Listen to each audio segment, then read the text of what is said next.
اگر ہم natural disasters کے پوائنٹ آف ویو سے دیکھیں تو وہ کون سی ایسی کنٹریز ہیں جو نیچرل ڈیزاسٹر سے سب سے زیادہ افیکٹ ہوتی ہیں؟ اگر ہم ارتھ کویکس یعنی زلزلے کی بات کریں تو جاپان ایک ایسا کنٹری ہے جہاں سب سے زیادہ ارتھ کویکس آتے ہیں، جس کی وجہ یہ ہے کہ جاپان 4 ٹیکٹونک پلیٹس کے جنکشن پر آتا ہے، جس کی وجہ سے جاپان میں ہر سال 1500 یعنی 1500 کے قریب ارتھ کویکس آتے ہیں، جس کی وجہ سے جاپان میں سونامیز بھی زیادہ آتے ہیں۔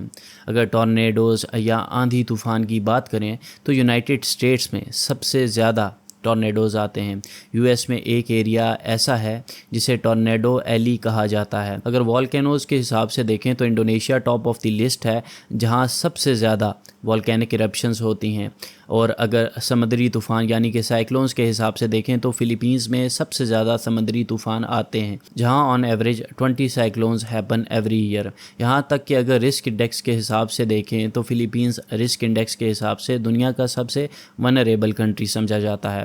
لیکن اگر ہم تمام نیچرل ڈیزاسٹرز کو کمبائن کر کے دیکھیں تو سب سے زیادہ نیچرل ڈیزاسٹرز یونائٹڈ اسٹیٹس میں آتے ہیں، جہاں کی جیوگرافیکل لوکیشن اور سائز کی وجہ سے یو ایس کے ہوائی کے آئی لینڈ اور الاسکا میں والکینک ایرپشنز ہوتی ہیں۔ ایسٹ کوسٹ پر امریکہ کو ہریکینز کا سامنا کرنا پڑتا ہے اور سینٹرل پارٹ میں بہت زیادہ آندھی طوفان آتے ہیں، اور ویسٹ کوسٹ میں قحط، وائلڈ فائرز اور ارتھ کویکس ہوتے ہیں، جس کی وجہ سے نیچرل ڈیزاسٹرز کے لحاظ سے یو ایس دنیا میں سب سے زیادہ افیکٹ ہوتا ہے۔